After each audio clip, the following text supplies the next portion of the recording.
প্রিয় ভর্তিচ্ছু শিক্ষার্থীরা, ভর্তি পরীক্ষার সময় ইংরেজি নিয়ে তোমাদের অনেকেরই অনেক ধরনের চিন্তা থাকে, কিন্তু সঠিক দিক নির্দেশনা এবং সঠিক স্ট্র্যাটেজি ফলো করলে তোমাদের ইংরেজি প্রিপারেশন হবে একদমই স্মুথ।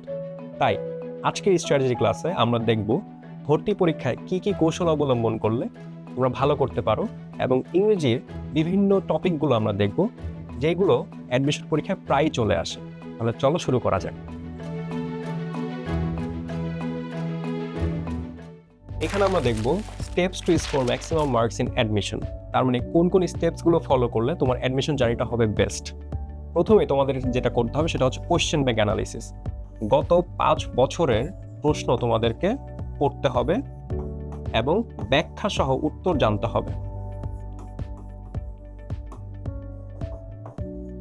তাহলে তুমি বুঝতে পারবে কোন ধরনের প্রশ্ন অ্যাডমিশন পরীক্ষায় আসে, কোন টপিক থেকে বেশি প্রশ্ন আসে। তারপর তোমার নিজেকে টেস্ট করতে হবে, বিভিন্ন মডেল টেস্ট দিয়ে, বিভিন্ন মক টেস্ট দিয়ে তোমার নিজেদেরকে যখন টেস্ট করবা তখন তোমরা বুঝতে পারবা তোমার উইক পয়েন্ট কোথায় রয়েছে বা উইক টপিকগুলো কি কি তোমার। তারপর এটার উপর যখন তুমি অনুশীলন করবা প্রত্যেকদিন তুমি প্র্যাকটিস করবা, এবং সেই সাথে তোমার নতুন নতুন টপিকও অনেক সময় পড়া লাগতে পারে, সেগুলো অবশ্যই তোমাকে রিভাইজ করতে হবে।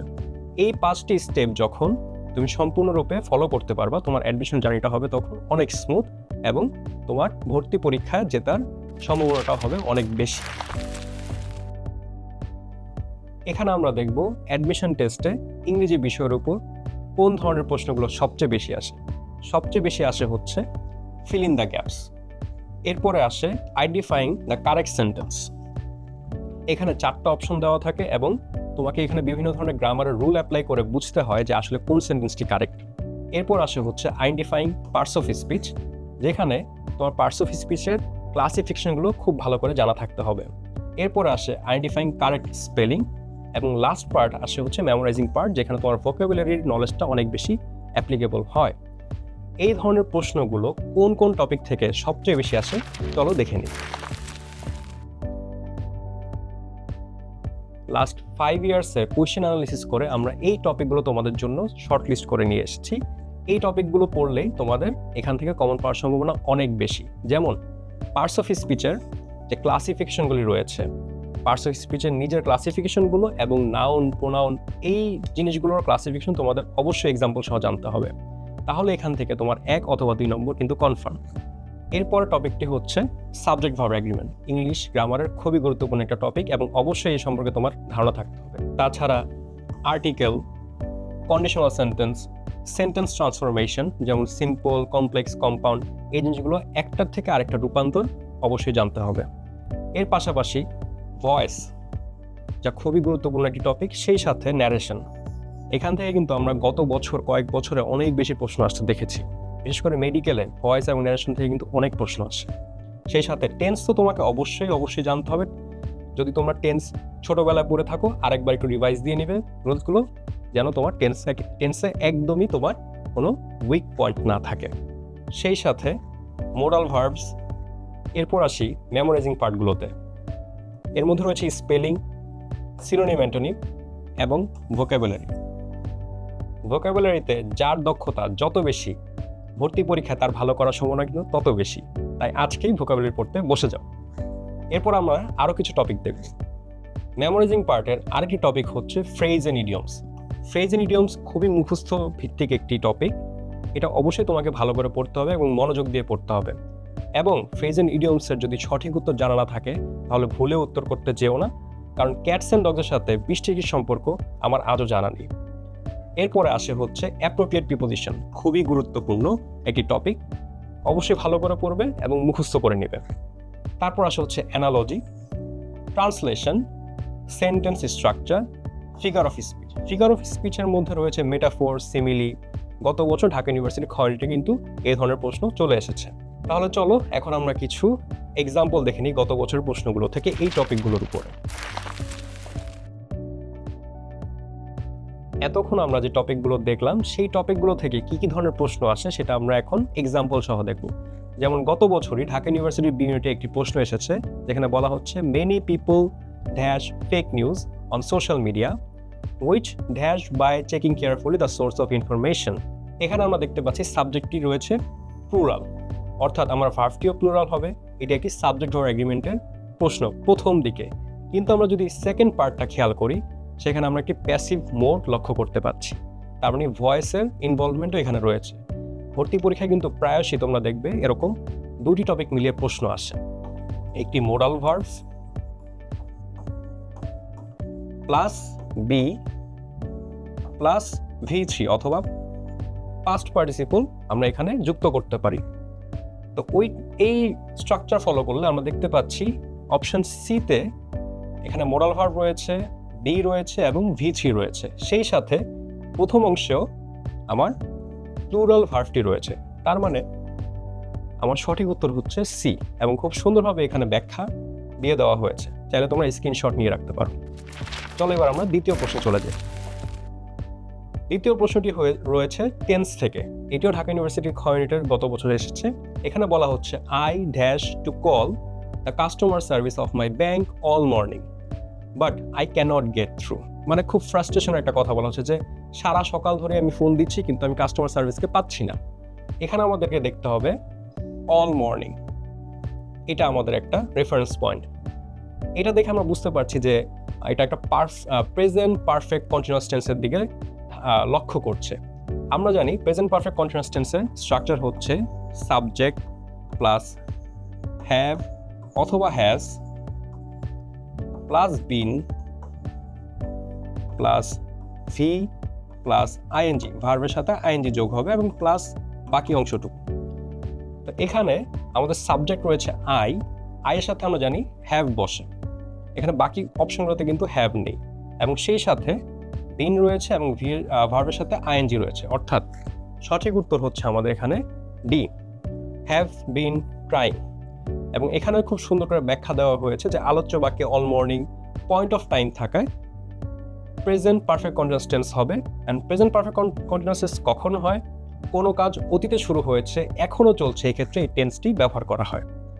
কি দেখে তোমরা প্রেজেন্ট পারফেক্ট কন্টিনিউয়াস টেন্স বুঝতে পারবে? সাধারণত যে ফর অথবা সিন্স এই প্রিপোজিশনগুলো থাকে, এবং স্ট্রাকচারটা এখানে সুন্দর করে আবার লেখা হয়েছে। কারণ পয়েন্ট অফ টাইমের ক্ষেত্রে আমরা সিন্স ব্যবহার করি, অ্যান্ড পিরিয়ড অফ টাইমের ক্ষেত্রে আমরা ফর ব্যবহার করি। এই ছোটোখাটো বিষয়গুলো কিন্তু অ্যাডমিশন পরীক্ষা অনেক ডিফারেন্স ক্রিয়েট করে, তাই অবশ্যই জিনিসগুলো বারবার দেখবে, মনোযোগ দিয়ে দেখবে। চলো আমরা তৃতীয় প্রশ্নের দিকে চলে যাই। আচ্ছা, এখানে রয়েছে সিনোনিম অ্যান্টোনিমের একটি প্রশ্ন। এখানে প্রশ্ন করা হচ্ছে দ্য সিনোনিম অফ ডেভিয়েট। এর উত্তর করতে হলে তোমাকে অবশ্যই আগে ডেভিয়েটের অর্থ জানতে হবে। ডেভিয়েট অর্থ হচ্ছে বিচ্যুত হওয়া, কোনো কিছু থেকে সরে যাওয়া, লাইনচ্যুত হয়ে যাওয়া। তারপর তোমাকে অপশনগুলোরও অর্থ জানতে হবে। প্রথমে আমরা জানি কন্টিনিউ মানে হচ্ছে চালিয়ে যাওয়া। এরপরে আমরা অর্থগুলো ব্যাখ্যার মাধ্যমে আমরা দেখতে পারবো। এখানে পারভেইড মানে হচ্ছে পরিব্যাপ্ত করা, ব্যক্ত করা বা ছেয়ে যাওয়া, মিলছে না। ডাইগ্রেসের সাথে মিলছে, যে মূল বিষয় থেকে সরে যাওয়া। আমরা পরেরটাও দেখিনি, অল্টারনেট, একের পর এক বদল করা বা বিকল্প। এখানে আমরা সহজেই বুঝতে পারছি যে সঠিক উত্তরটি হচ্ছে সি। চলো আমরা পরের প্রশ্নে চলে যাই। এখানে একটি স্পেলিং এর প্রশ্ন রয়েছে, যেখানে বলছে চুজ দ্য ইনকারেক্ট স্পেলিং।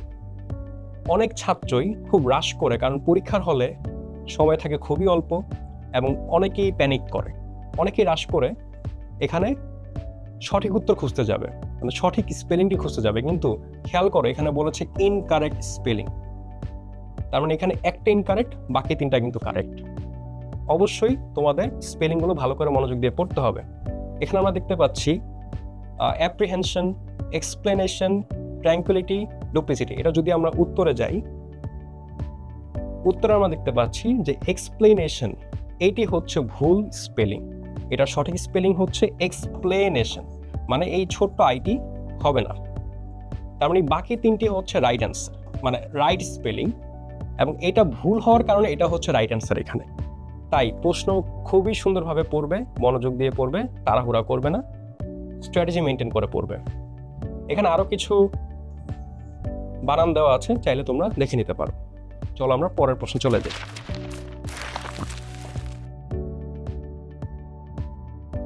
এরপরে আমরা দেখব সেন্টেন্স ট্রান্সফরমেশনের একটি প্রশ্ন, যেটি মেডিকেলে গত বছর এসেছিল। এখানে বলা হচ্ছে if you succeed I shall be happy, the correct simple form of the sentence is. তার মানে এখানে আমাকে সিম্পল সেন্টেন্সটা জানতে চাওয়া হচ্ছে। সিম্পল সেন্টেন্স আমরা কি জানি? সিম্পল সেন্টেন্সে একটি ক্লজ দিয়ে শেষ হয়ে যায়, কিন্তু এখানে আরেকটা শর্ত আমাদের মনে রাখতে হবে। এখানে বলা হচ্ছে আই শ্যাল বি হ্যাপি, মানে ফিউচারের কথা বলা হচ্ছে। এরকম একটি সিম্পল সেন্টেন্স আমাদের করতে হবে যেখানে ফিউচার ইন্ডিকেট করছে। যেমন দেখো এখানে I am happy when you succeed, এটা তো হচ্ছে না কারণ এখানে কমপ্লেক্স হয়ে যাচ্ছে, ওয়েন চলে আসছে। এখানে বিতে বলা হচ্ছে I am happy for your success, হ্যাঁ হচ্ছে কিন্তু এখানে প্রেজেন্ট চলে আসছে, তার মানে এটাও হচ্ছে না, আই এম চলে আসছে। Your success makes me happy, okay, এখানেও আমার প্রেজেন্ট চলে আসছে। ডিতে বলছে your success will make me happy, তার মানে এটাই হচ্ছে আমাদের সঠিক উত্তর। হ্যাঁ, এটাই আমাদের সঠিক উত্তর। এখানে খুব সুন্দর করে ব্যাখ্যা দেওয়া আছে, চাইলে স্ক্রিনশট নিতে পারো। তাহলে চলো আমরা শেষ প্রশ্নের দিকে চলে যাই। এরপরে ভয়েসের একটি প্রশ্ন আমরা দেখতে পাচ্ছি যেটি মেডিকেলে গত বছর চলে এসেছিল। Which of the following is active form of the statement by book has been lost by me. এখানে খুব খেয়াল করে দেখবে প্রশ্নটি রয়েছে প্যাসিভে এবং তোমার কাছে জানতে চাচ্ছে অ্যাক্টিভ ফর্ম। আমরা সাধারণত বলে থাকি বা সাধারণত আমরা যে পরীক্ষাগুলো দিয়ে থাকি স্কুলে বা কলেজে, সেখানে আমাদের প্যাসিভ ফর্মটা জানতে চাওয়া হয়, কিন্তু এখানে জানতে চাচ্ছে অ্যাক্টিভ ফর্ম কোনটি। তাই এখানে দেখতে হবে হ্যাজ বিন কখন আসে, প্যাসিভ মোডে কখন আমার হ্যাজ বিন আসে, যখন অ্যাক্টিভ মোডে আমার প্রেজেন্ট পারফেক্ট টেন্স আসে। তাই এই অপশনগুলো থেকে তোমার প্রেজেন্ট পারফেক্ট টেন্সটি আইডেন্টিফাই করতে হবে। চলো দেখে নেই। I had lost my book, আচ্ছা এখানে হ্যাড চলে আসছে, তার মানে পাস্টে চলে গেছে, এ হচ্ছে না। আই লস্ট মাই বুক, এটাও পাস্টে চলে যাচ্ছে। I have lost my book, আচ্ছা সি হচ্ছে আমাদের সঠিক উত্তর, কারণ ডিতে বলছে a book of mine is lost, এটাও সঠিক উত্তর হচ্ছে না। সি হচ্ছে আমাদের সঠিক উত্তর, কারণ এটা সম্পূর্ণরূপে প্রেজেন্ট পারফেক্ট টেন্সকে ইন্ডিকেট করছে। ব্যাখ্যাতেও খুব সুন্দর করে এটা বলা হয়েছে, চাইলে স্ক্রিনশট নিতে পারো। এতক্ষণ তো তোমরা দেখলে কোন টপিক থেকে কি ধরনের প্রশ্ন আসে। এই ধরনের প্রশ্নে ভালো করার জন্য প্র্যাকটিসের কোনো বিকল্প নেই, এবং যারা ফুল মডেল টেস্টে ভালো করবে তাদের জন্য রয়েছে একটি surprise, and the surprise is 3 লক্ষ টাকার পুরস্কার। তাই দেরি না করে এখনই ডাউনলোড করো বৃত্ত অ্যাপ এবং তোমার অ্যাডমিশন জার্নিকে করো বেস্ট।